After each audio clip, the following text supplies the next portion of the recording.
মুসলিম দেশগুলো পারমাণবিক শক্তি অর্জন করবে এ যেন কল্পনাতেও হতে দিতে চায় না যুক্তরাষ্ট্র ও ইসরায়েল। আর তাই পরমাণু শক্তি অর্জন করায় পাকিস্তানকে কেন্দ্রগুলো বরাবরই মাথা ব্যথার কারণ ট্রাম্প নেতানিয়াহু বাহিনীর।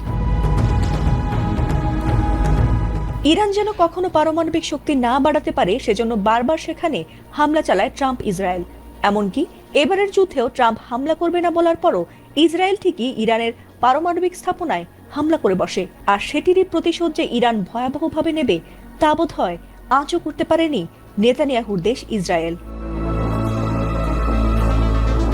ইরানের নাতাঞ্জ পারমাণবিক স্থাপনায় হামলার কড়া জবাবে এবার ইসরায়েলের দিমোনা পারমাণবিক রিসার্চ সেন্টারে ক্ষেপণাস্ত্র ছুড়েছে ইরানের বিপ্লবী গার্ড বাহিনী।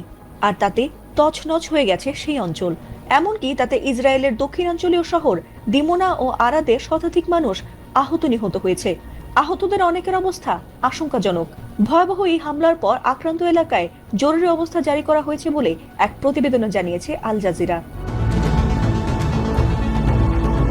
ইরানের বিপ্লবী গার্ড বাহিনী আইআরজিসি অবশ্য দাবি করেছে এই হামলায় ইসরায়েলের 2 শতাধিক মানুষের প্রাণহানি হয়েছে।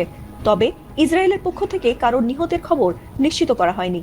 যদিও ইসরায়েলের সামরিক বাহিনী আইডিএফ এর এক মুখপাত্র জানান, হামলার সময় দেশটির আকাশ প্রতিরক্ষা ব্যবস্থা সক্রিয় থাকলেও দিমোনা ও আরাদে এলাকায় তা ঠিকঠাকভাবে কাজ করেনি। ফলে শত শত কেজি ওজনের ওয়ারহেড যুক্ত 2টি ব্যালিস্টিক ক্ষেপণাস্ত্র সরাসরি আঘাত এনেছে।